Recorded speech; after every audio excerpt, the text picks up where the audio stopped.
Thank you, Professor Brian Schmidt, the ANU Vice Chancellor. Thank you for the very generous introduction. It is indeed a pleasure and an honor for me to get back to Canberra. It's been a while since the last time I visited Canberra.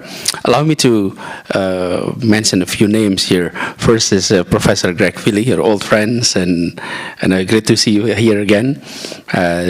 Professor Helen Sullivan, Dean of ANU College of Asia and the Pacific, as well as Ibu Eve Warburton, and all the participants who are coming to this annual SD Lee lecture here. Pak Hol Hill, hello Pak Hol. Good to see you. I translated his book, so I remember Pak Hol Hill. Yeah. I was still a student at Gajah Mada University when the book about Indonesian economy was out. Anyway, it's good to be back, and you know, I usually came during the Indonesia update session, usually in September. And the last time I came, we were actually discussing the Indonesia Mengajar project at that time. If I'm not mistaken, it was 2012 or 2011, 2012. And we truly benefited from the exchanges at that time. This time, I'm back, and thanks to DFAT for having the invite to visit Australia, and had the opportunity to visit ANU as well. And this evening, I've been asked to talk about how democracy delivers. And it is a reflections on the case of Indonesia. But if I may also sort of refocus the subject, not only so much on the case of Indonesia, but also on the case of Jakarta. This is an issue that we have been working closely, and I thought of interest to all of us to ensure that democracy can deliver.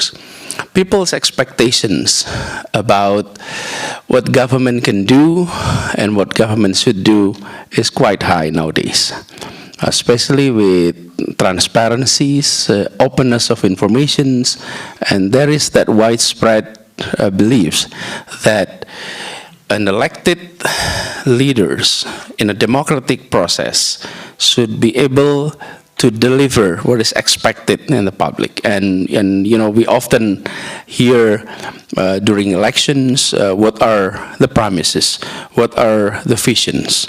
And I think those are important. And I think Indonesia, having free elections since 1999, we have had enough set of period or data to say whether or not we're able to deliver. Generally, we're able to deliver, but I'll explain to you later why it is crucial to make a breakthrough on that aspect. If I may use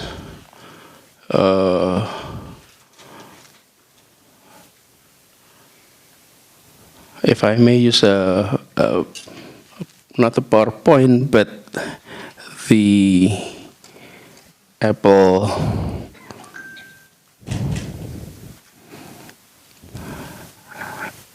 iTV, I believe. Is it working? Not yet. Okay. As we waited for that. Ini Pak.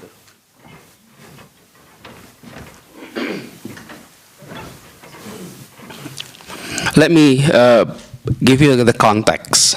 Why, in the discussions of how democracy delivers, there is two big bodies on this issue. One is bureaucracy that has been there for many, many years, and they have been serving series of leaders, and they have the ability to always adjust to the new leaders who are coming in.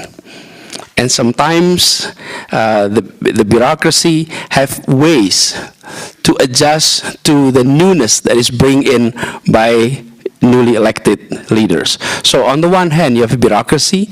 On the other hand, you have a democratic process that produces new leaders, be it mayor, be it governor, be it president or region. So this electoral process and bureaucratic process what I've been observing is there's something missing in between.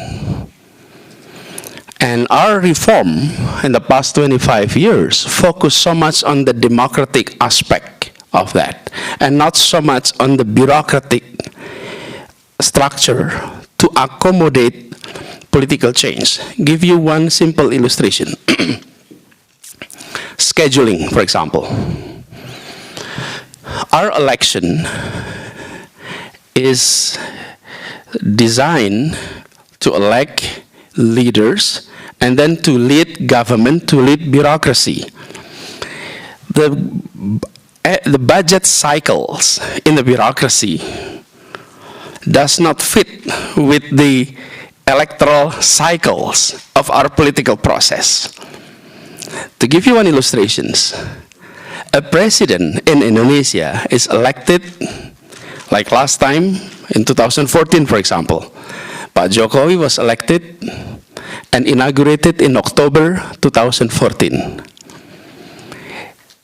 The president, the sitting president, Pak Yudhoyono, submitted the budget for 2015 in August, 2 months before Pak Jokowi inaugurated. And he was already elected in July, actually. So can you imagine, he was elected in July, will be president start in October, and then the sitting president submitted budget in August for the January 2015. So the newly elected president budget plan were actually reflected in the year of 2016. That cycles actually is a problem. Of course, there is budget APBN perubahan. Apa ya? How do I say this perubahan in English? Revisions. But you can only do so much on that revisions. So this is just one example how our bureaucracy and budget cycles and political process were not designed to link. And you can see similar cases at the local level. Like my case, for example, I was inaugurated in October, same, just few days in terms of difference with the president. And yet, when I started my job, the budget has been in discussion and almost all approved. So I can only start in the following year. So that's one example. The second issue is this.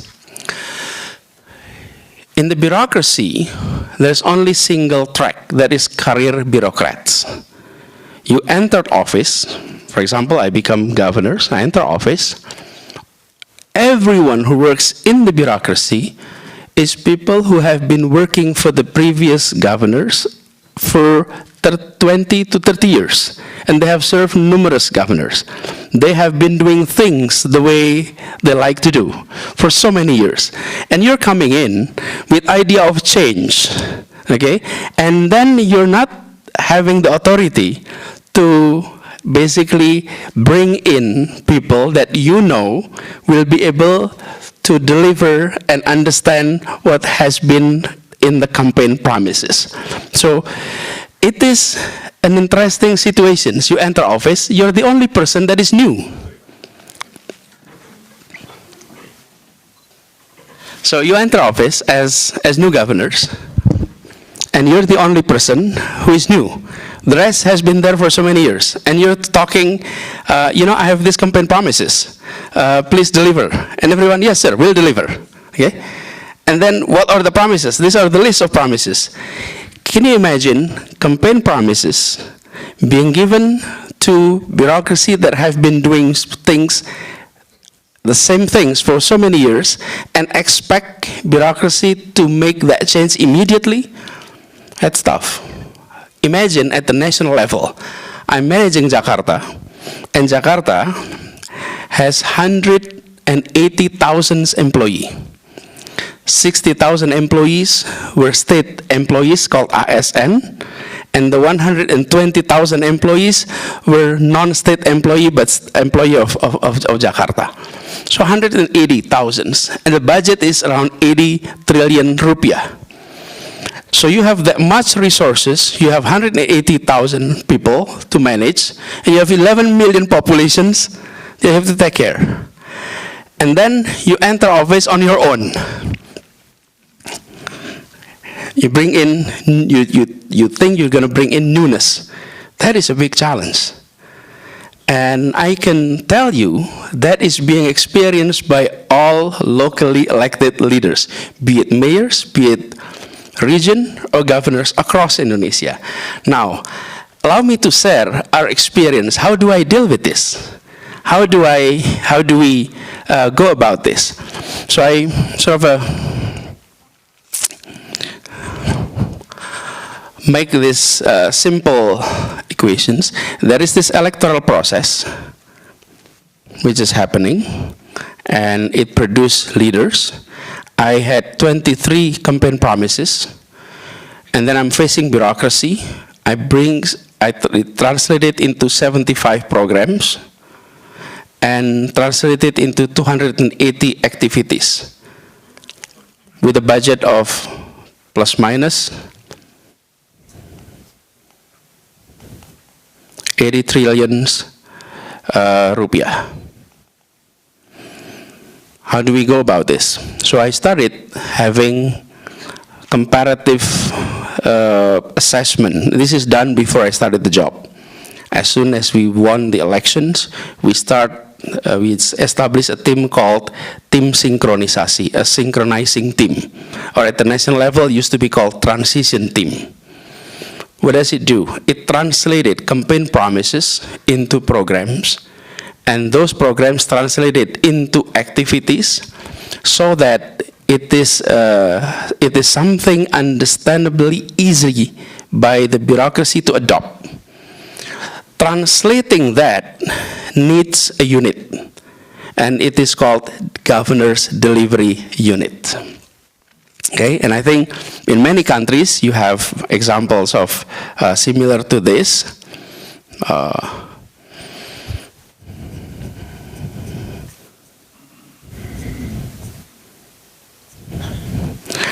So we did studies on where are delivery units across the globe that has been practiced, which are best for us to reflect. And we are seeing quite a few in Europe. There are the case of Albania, Romania, Serbia, and UK, and we adopted the UK model in the Prime Minister Delivery Unit. And we adopted that. In Asia, there's quite a few too. In Brunei, in India, Indonesia used to have UKP4 in the past. And then in Malaysia, in Pakistan, and all other places. But anyway, so we established what is called delivery unit, often famously known as TGUPP. Tim Gubernur untuk Percepatan Pembangunan. And this delivery unit is the one that translated all campaign promises into programs, into activities, so that it can be easily inserted into programs at various different departments and bodies across Jakarta government. So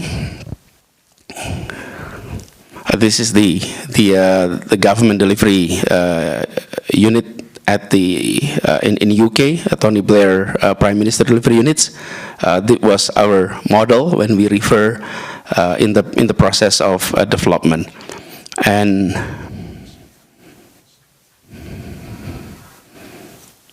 just a minute. There we go. So we are trying to make sure that campaign promises is not forgotten by the leader itself, and not forgotten by the general public, and not gone in the bureaucracy. because the bureaucracy has already had so many existing programs. So we want to make sure it is happening. So the way it works is we translated our promise into perjanjian kerja, performance, key performance indicators, all of them. And everyone in our bureaucracy, the first echelon, second echelon, they're signing a contract with the governors. These are things that you have to deliver. These are things that you have to undertake. And this is the one. This is one example. And we have 78 issues in there. And then these are translated into activities that is being monitored on monthly basis. So every month they're being monitored, and when they, our bureaucrats in Jakarta, when they hear F8K, Form 8K, they know exactly this is a monitoring system established to ensure that the work is delivered. And this is by no means as a sort of a threatening, but it is more like let's do it in a collaborative way. And it is linked to their monthly take-home pay. So you have to deliver. If you don't deliver, there is the reductions in terms of take-home pay. Not salary, because the salary, we cannot adjust the salary. But in Indonesia, you have salary and then you have tunjangan kinerja. The name itself says kinerja, which is performance. So it's performance-based income or bonuses. If you don't deliver, why should the people pay that much? So there is that adjustment needs to be made. And then we built an achievement monitoring tools that we are able to see what percentage of our project or our programs is being completed, how many were not in target, how many were not reporting, and all of that. So this is created in order to make sure that all campaign promises were delivered. And I can provide a testimony to you that so many of us who are in office don't have the tools, don't have the means, don't have the capacity to monitor whether our campaign promises are being delivered or not. And it is an issue in our democracy. If we don't provide this kind of approach, we may be relying simply on creating positive public perceptions about the leadership, but not on truly addressing issues in a technocratic way. And I think we need to make sure that our democracy is really delivering delivering goods that is in the interest and also that was promised during the campaign. This is just one illustration that I would like to share. This is being discussed within our office, that all of these programs in Jakarta. So usually the public discuss this issue. This is an issue that have political impact, and this is the issue that have development impact. This is an area that usually people talk about, okay? And then we have also things that is important for development, but people don't talk about it. I'll give you example, the reform in educations, the performance managements, the meritocratic system, or the organizational culture, the early educations. These are all important issues for development, but the public is less attention given. So we created this quadrant. We put issues depending on how high is the political impact and how big is the number of development impact. And what we like to do is we like to address all of this, all. If we don't create this kind of matrix and we don't provide instrument in terms of ensuring it is being delivered, you know what may happen? there are so many things were not on this diagram will be forgotten. Because we tend to pay more attention on the issues that general public cares about, despite the fact it is important or not important, and would like to address is all of them. So we adopted this approach, and with that we're happy to, if I may share with you that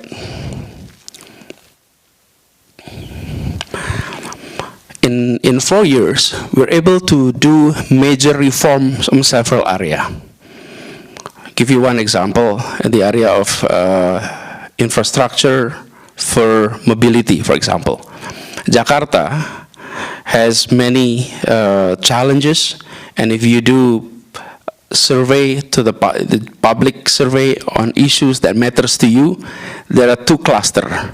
One is household issues, and two is public conversation, issues that matters in the public conversation.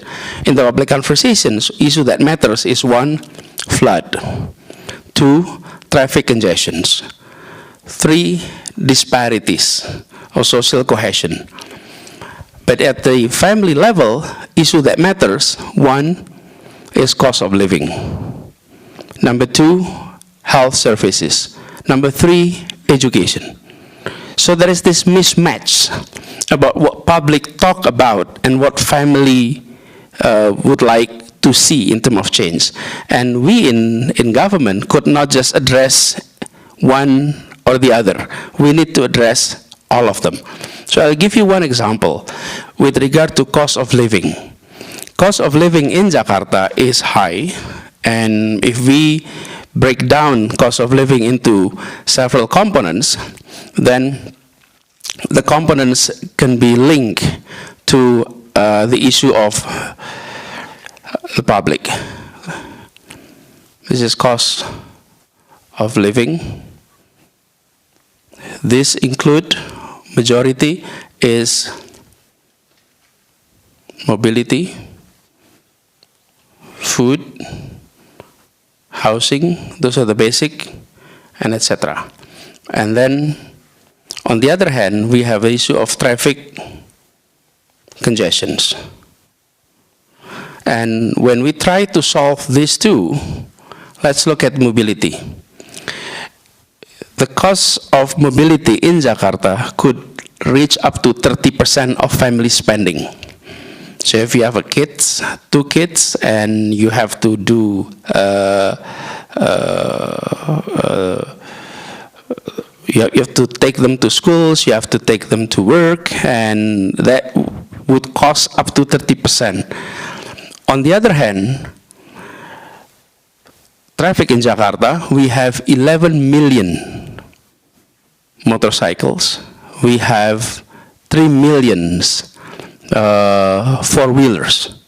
So you can imagine, because everyone is taking their own motorcycles, everyone is driving their own car, then we have traffic congestions, and at the family level, you have high spending for transportations.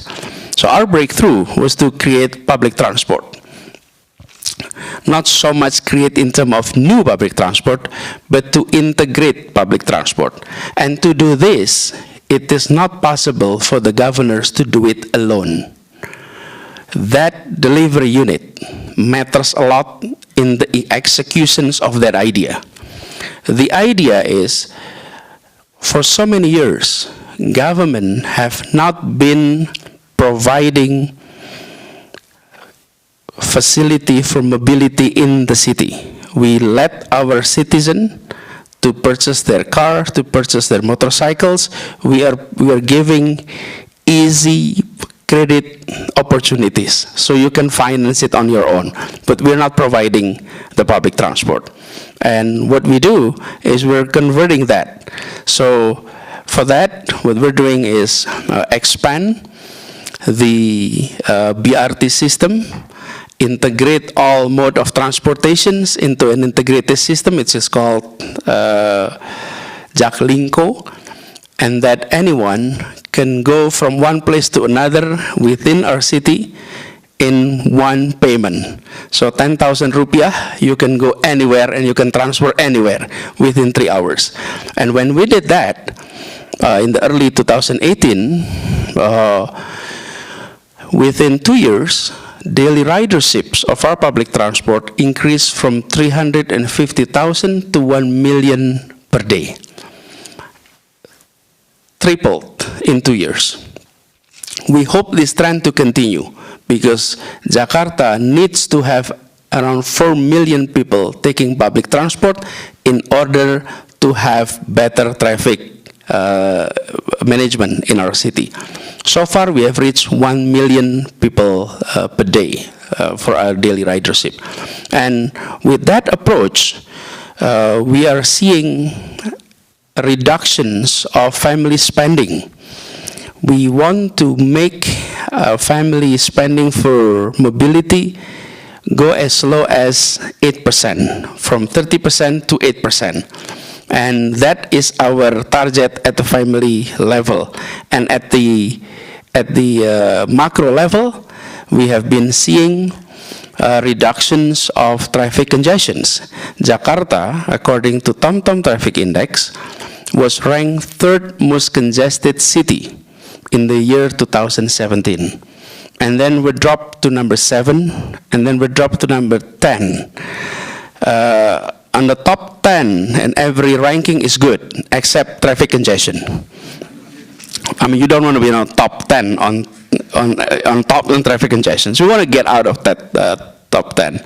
So we're able to reach number 34, and last year we were number 46. So we dropped from number 3 in terms of most congested city, dropped to number 46. And daily ridership tripled. And then coverage of public transport, it used to be around 40% in Jakarta, now it's 90%. And now you can take microbuses anywhere, and it is integrated with the BRT, integrated with the MRT. Now, how that were done? That was done because there is this delivery unit that is monitoring the work every week and providing assessment every month. Without that, this process could never happen because it requires detailed work to have that delivered. And I must say, the process is not simple.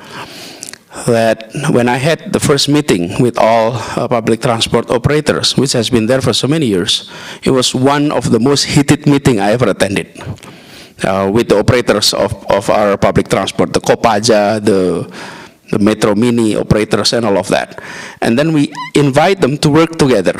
The negotiations takes more than 6 months, more than 70 meetings of negotiations with all operators. And that could never happen if we only relied on the bureaucrats to do it. So we have to work together. So the Governor's Delivery Unit, the TGUPP, was instrumental in ensuring the process is going on the right directions and achieving the target. So from these examples, if I may share, that political process does not automatically translate it into bureaucratic process. You have to have a bridge to actually ensure that all political promises translated into technocratic program, and that technocratic program can be executed by the bureaucracy. So the execution is at the bureaucracy level. Now, with that, we're happy to see that so many programs, so many promises in Jakarta were able to be delivered. Not because of anything, but because the system was created to deliver. If we didn't do that, it would be very difficult to make adjustment in our budget. It would be very difficult to adopt new program because there is no way one person in government, the governors, simply giving list of programs and then the bureaucracy immediately translate it into program. It won't work that way. And I think this is what is missing in our bureaucratic reform. that we have not made adjustment in the bureaucracy, we have not provided avenue for democratic promises, for democratic processes to be adopted in the delivery by the bureaucracy. So with that, let me give you one illustrations about the works that was done by the PDU just a minute. Here we go. There are three, so this is my message to the delivery units. Number one is, hold on a minute. Okay. Number one is with regard to vision alignment. Number two, strategic response, and stakeholders management. So this is the most important aspect. Aligning governors and bureaucratic visions into one, and then bridging bureaucrats with the governors. And ask more and less tell. So listen, ask questions rather than give instructions. So with that, we're able to see many of our promises were delivered. So this is a book in which we outline detailed achievements in terms of campaign promises into real delivery at the city level. And I do think that if we are serious in making sure democracy works, it is important to build that bridge. And Jakarta can serve as an example. And I'm actually inviting a researcher to do that. And now many mayors, head of regions, governors were coming to Jakarta to learn how can we create a delivery unit that is truly functional. To give you an illustration about the delivery unit, we have 57 people working in the delivery unit. With me is Pak Amin. Pak Amin, you can raise. This is Pak Amin Subakti. He is the chairman of the delivery unit. Previously, he was the deputy director of BRR, the Aceh Reconstruction Project. And then he works as director to state-owned enterprise PLN. And then I recruited him to work. And the design for this delivery units and also the KPI, I recruited someone from PwC, a director that focuses on organizational change, on performance indicators measurement. So we recruited true professionals from PwC to actually work for us and full-time to translate all these campaign promises into measurable project programs. And all these 57 people who are working for us in the government of Jakarta, I can say almost all of them were technocratic oriented. Almost all of them have a professional background, and they could easily get a job in the marketplace. But they decided to work for government for these purposes. And we're happy to see this maybe as a model. So allow me to end it here, and I'm happy to entertain any questions you may have. But again, the idea is, in a country like Indonesia, where the hope for democracy is very high, the expectations for elected officials is very high, if we don't have the means to translate that into bureaucratic process, then promises could be forgotten, and that we will not be able to be counted, to be taken accountable for many of those promises if we don't have the means to translate that into actions. Thank you.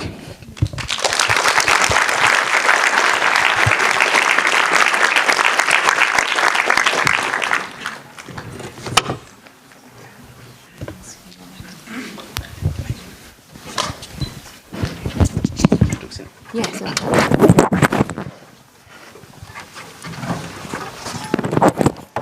Good evening, everyone. My name is Eve Warburton. I'm the Director of the Indonesia Institute, and I'm also a Research Fellow at the Department of Political and Social Change. And it's a huge honour and a pleasure to be moderating this Q&A session with Dr. Baswedan.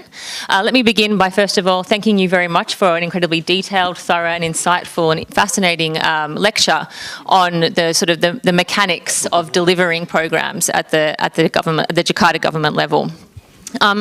So this part of our lecture will be structured mainly around inviting you all to ask your questions to Dr. Baswedan. He's been very generous in allowing us plenty of time to engage with the audience.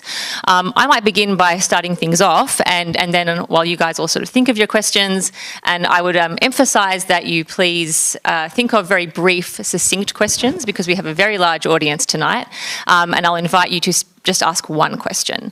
So while you're thinking of your questions, I might start. Dr. Baswedan, it was a fascinating talk, and it was very focused on the technocratic aspects of delivering campaign promises. But the title of your talk did involve the word democracy. So what I might ask you is how democratic institutions at the Jakarta level, things like rights protections, things like checks on accountability, the things that we normally associate with democratic government. How did you manage, protect and support those sorts of institutions during your tenure, and how important were they for delivering the sorts of programs that you've outlined here tonight? Sure, thank you, Eve.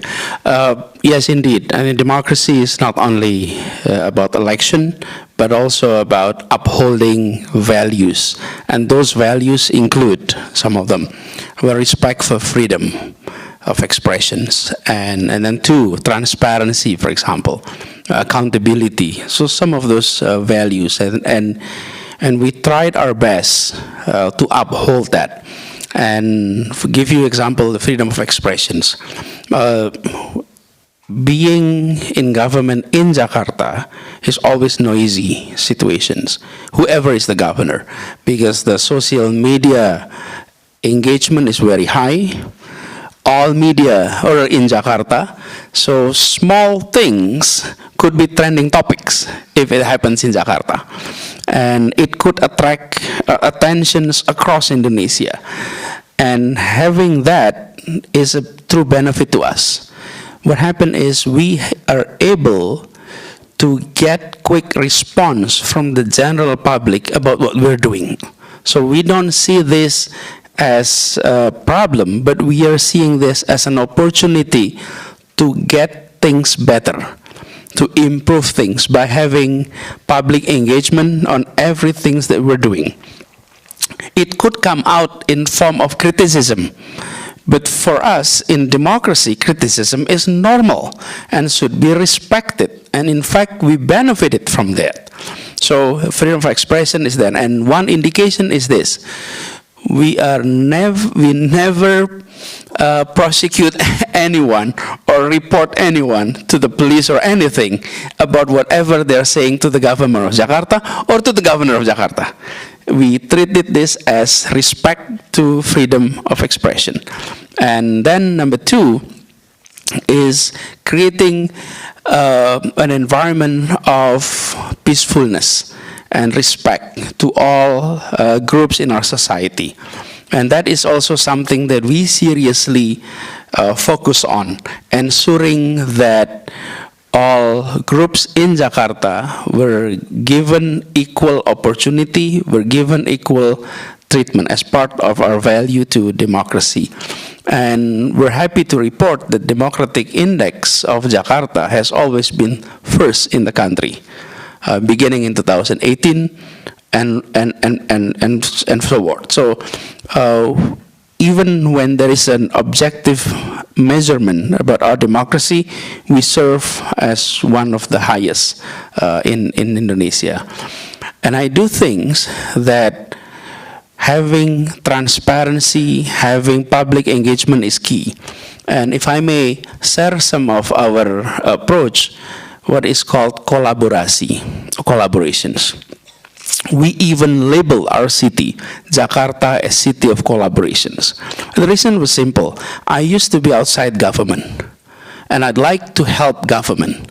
But often, government don't want our help.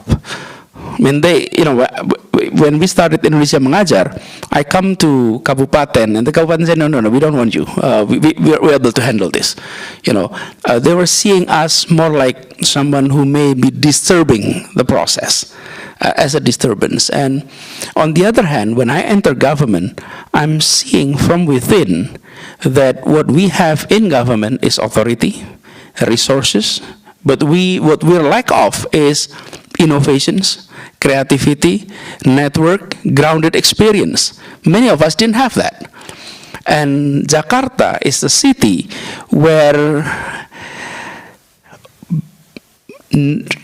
best talents were there. There is no other city in Indonesia that have private sector as many as Jakarta. Think tanks as many as Jakarta. University as many as Jakarta, or NGOs as many as Jakarta. Why should we in government do everything on our own? Why don't we invite them to join and work together? And this is, again, the principle of democracy. So I mentioned earlier about the reform on transportations. In fact, we are inviting NGOs, think tanks from Jakarta as well as from international to work together with us. So many of the reform that we're doing, the idea didn't come directly from us, but from our partners. And when they're involved, they are also seeing what we're doing. They're also monitoring what the bureaucracy is doing, and they're giving feedbacks. Things that they didn't like, things that they criticize, it's things that is not right, they report it to us. And yes, it requires extra energy, but at the end, we improve the quality of governance and the delivery of that process. Thank you very much, Pak. Okay, so questions from the audience. I've got Nava here, Hal Hill, and the gentleman there at the back with the shirt on there. So that's three, and we'll take three at once if we can. So one microphone. Nava, one up here. Yeah. Thank you so much, Pak Anies, for the presentation. My name is Nava. I'm a PhD student here.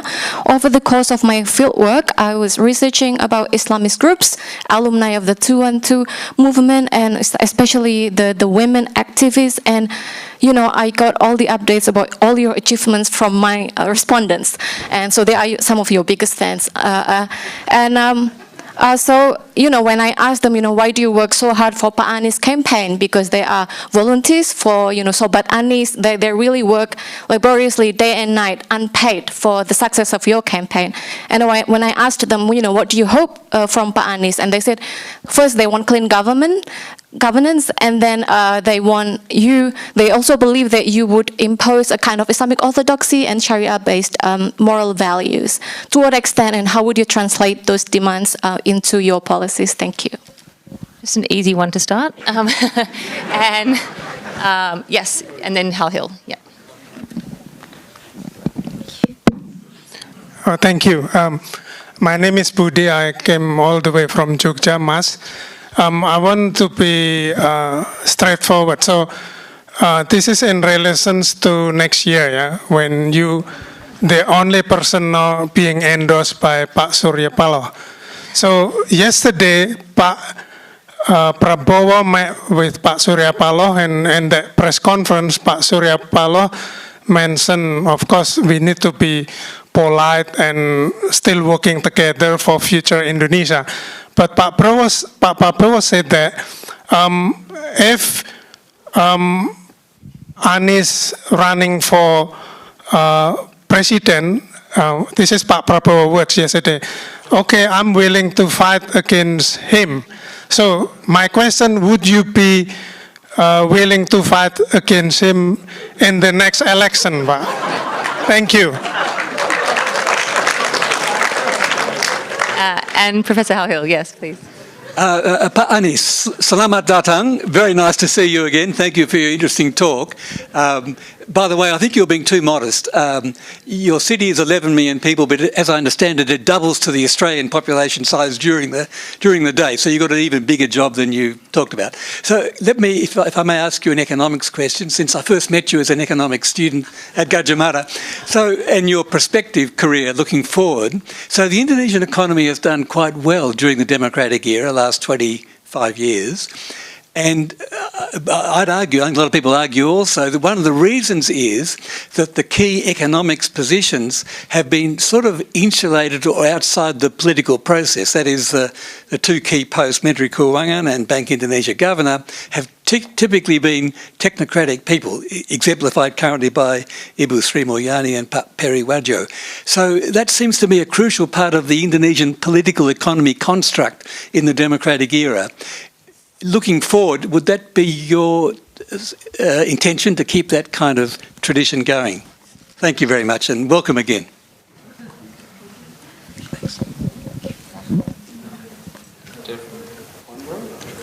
It's up to you, so 1, 2, 3 at once, yeah. So, Islamists, Pak Prabowo and the economy, 2024. You have 5 minutes. This is so Canberra. It was quiet. When Pak Anil Kumar, thanks for coming. Usually, quiet audience like this is in Singapore, Pak. Okay, but it was quiet here. Anyway, the first questions with regard to aspirations. I've received many aspirations, and when I'm working as governors, then I have few principles that I uphold when making decision. What are the first one? First is justice to all, the principle of justice. Number 2, common sense has to be there. Okay. Number 3 is public interest. And number 4 is rules and regulations and undang-undang. Okay. So I didn't work the other way around, Pak. Because most of us in government will be working their way around. Number 1 is following rules and regulations, but sometimes they're not making sense. Okay? And sometimes they're not in the public interest. And sometimes it doesn't reflect the principle of justice. So, our approach has been like that. So, principle of justice, and then common sense, akal sehat, and then public interest, and then rules and regulations. So with that, I believe that's the very principles of Islam too, is justice. So that has been our approach. And if you are witnessing Jakarta in the past 5 years,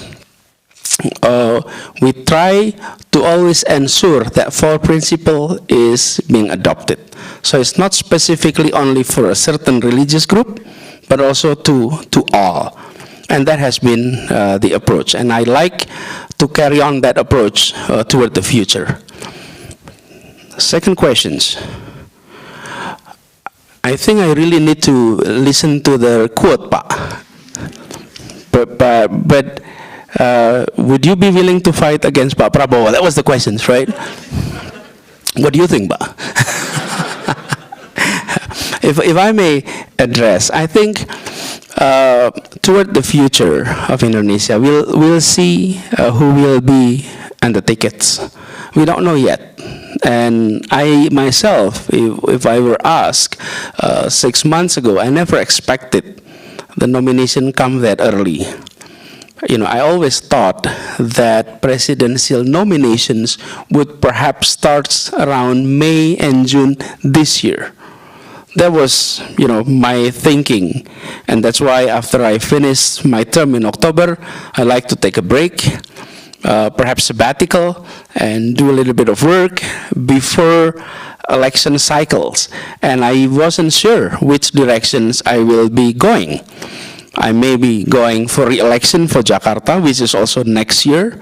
But it can also be a national elections. And I was always being frank. I wasn't sure. Why? Because I'm not the leader of a political party. I cannot nominate myself through political parties. For the gubernatorial elections, non-partisan candidate is possible. But for the presidential elections, there is no non-partisan candidate. So it has to be nominated by political party. However, we know that Nasdem nominated in October, and then last month PKS, and then Democrats. So here I am, non-partisan person nominated by 3 political party, and yet some party leaders have not yet getting nomination. in terms of minimum 20%. So I think toward the futures, you have to be ready to sort of compete with anyone and present your idea, present your records, and let the public of Indonesia decide which one they're going to take. Pak Holhil, same approach, Pak, that I've been doing in Jakarta. And that's why I often ask the general public to not only ask what will you be doing in the future, because you can provide any answer with regard to futures, because it's not happening yet. But I would suggest to all of us here, whenever you ask questions, ask what have you been doing, what have you done in the past on similar case. I entered Jakarta as an elected governor, and then you have leaders of departments, agencies, bodies, CEOs of state-owned enterprises. I did assessment to their performance. If they are performing well, then no replacement were needed. They can continue the job. And many of our directors were appointed by my predecessors, and they're still doing their job until today. The reason is because they delivered. So the approach when it comes to government, you have to really give values to technocracy over politics. Now, where is the political components? The political components is on the agenda that needs to be delivered. Those are the promises that needs to be delivered. So you may be the head of the transportation department, and you have been doing more of managing private vehicles. New governors come in and say you have to manage public transportation now.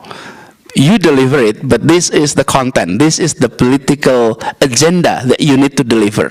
But who delivers it? The technocrats. And so that was something that I have adopted in the past, and I think we will value that in the future. And on the other hand, when it comes to cabinet ministries, there are portions which political parties would like to have their candidates and their people to be in. And I think that's a reality of politics everywhere. What is important for the leadership is to have clear vision, translated into clear agenda, translated into clear KPIs, and then have a unit that is doing the monitoring of the execution. So the individuals could come from anywhere. But if you don't have that delivery units that monitor that, many of those promises, many of those vision agenda could be lost on the way. Now, Indonesia benefited from the fact that we have technocrats in the ministerial posts. However, that doesn't guarantee you that they will be doing what the leaders wanted to do. They will not be partisan, but that doesn't mean non-partisanship is according to the agenda of the leaders. So I think this is two different things, but having the technocrat is good, but having clear agenda, clear priorities, and clear KPIs is as important. Otherwise, non-partisanship could go on their own way, not in the way that the leaders is envisioning. Begitu Pak Holhil. Terima kasih. Thank you very much. We are actually on time at 7 o'clock. I'm okay, yeah. You're okay. If anyone does need to leave, that's fine. But Pak Anies has been very generous and is happy just to go a little bit over time because we're running a bit late. So other questions, if we could keep them super, super brief. This gentleman here was so fast, I have to give him the microphone. Pak Terry over here, and then we'll see how we go for time.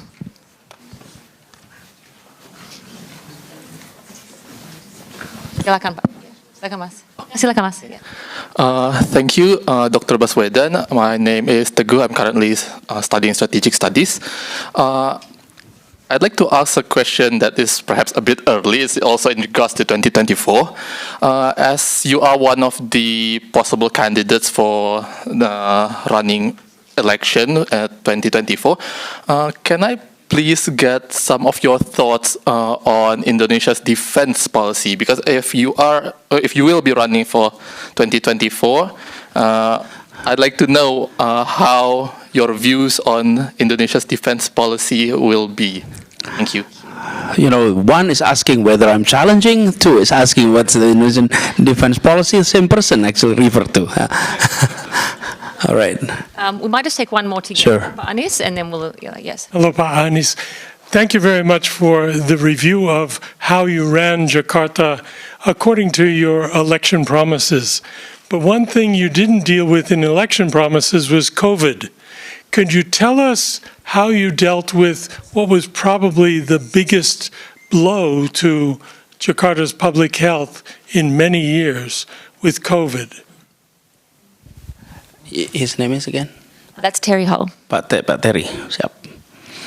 Okay, first questions with regard to security. In fact, in the past 2 days, I've been discussing so many balance of power issues in the region. But overall, you know, I could not go on to detail at this point, but we'd like to see our defense capacity able to maintain territorial integrity of Indonesia, and especially in places where potential frictions can take place, such as South China Sea. So we'd like to have our capacity enough to ensure territorial integrity. Number two, Pak Terry, terima kasih. COVID is something that, yes, we didn't predict. And I must say it was one of the deepest leadership learning experience is when we deal with COVID. And we work immediately with scholars. So if I may say, our approach in Jakarta in dealing with COVID was this. I involved in international mayors associations like C40s. So in early January on 2020, early February, mayors were having meetings. I involved in those meetings. During those meetings, they were sharing stories about the severity of the problems in their cities. So mayors of Seoul, mayors of Tehran, Milan, you know, some of these mayors were sharing to us the difficulties they're having. And we learned that early. And then we started to have task force. We established a task force before the national government established a task force. And we had meetings with the immigration services, with the intelligence, with the travel bureau, inviting them. We're trying to evaluate how many people were coming from China at that time. This is the month of January and February. And we start reporting our testing result to the national government, to the Ministry of Health. And this was a situation where we have to decide how to go in handling this crisis. And we thought the key word to handle this is trust. We have to have the trust of the public to government, because the epidemiologists were telling us it's not going to be short, it can be a year, it can be 2 years, it can be longer than that. We didn't know that. So, number one that is important, public need to trust us in government. And that is our principles. So, in order to gain trust, we are being transparent. We are telling exactly what is happening to the public. We are telling exactly what they need to do, because we would like to manage that trust. And trust, there's 3 components to that. One is you need to send a message that you're competent. Number 2, you have to have integrity. Transparency is key component to integrity. And number 3, you have to be intimate to the problem. Intimacy is key. So that was our approach. And often when we adopt that principle, we are not always in line with the approach of the national health policy, especially with the Ministry of Health. Give you one example. We send samples of our patients in hospitals to the Ministry of Health, and they always come back, they never come back to us. So we didn't know whether this is positive or negative. We have sent quite a few, more than 200, I believe, by early March. So I decided in March 1st to go public saying we have submitted PDP at that time to the Ministry of Health, but we are not receiving response. And the Minister of Health was responding in a negative way, saying that there is no case at all. A day later, it was announced the first 2 cases of COVID at that time. And then Jakarta government is the only government that manages funeral services and cemetery. Average funeral services for the past 2 years, so 2018, 2019, monthly average is 2,700 services. In the month of March, jumped to 4,300, right? And the month of April, it reached 4,500. This is no small numbers in terms of funeral services. Something must have gone wrong. And then we're looking at the bills in the hospitals. The pneumonia bills doubled. Something must have been wrong. And we're in the situation in which, on the one hand, you're listening to mayors across the globe saying there is a problem. On the other hand, we're talking to the Ministry of Health, who are trying to isolate this problem and say, you know, this is not a big deal. And then you're talking to the general publics who are worrisome. And that was the time that we decide we will go public, we will create our own policies and move forward with bold policies on protecting our citizens. We may not be popular, but I told our team, let's not worry about what people write about us today, what the social media says about us. Let's worry about what historian will be writing about us in the future, because that's what matters. So that's the approach. And I'm glad that a year later, our policy and the national government policy is synchronized. But it takes a few months for that approach, to a synchronized approach to happen.